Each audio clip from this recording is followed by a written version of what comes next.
স্বয়ং প্রধানমন্ত্রী বলেছেন কিছুদিন পর ব্রাহ্মণবাড়িয়া হবে লন্ডন সিটি।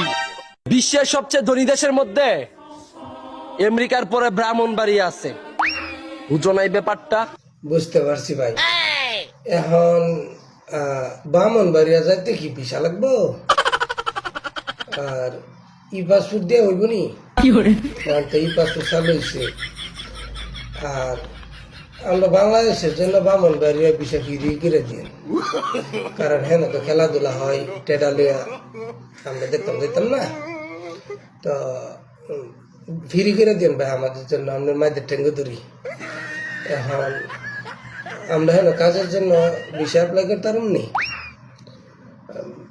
যাইতে হইব না, দেশটা দেখতে হইব না,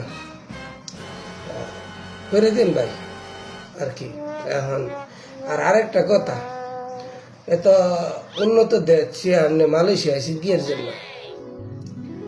আর মালয়েশিয়ায় কি করেন?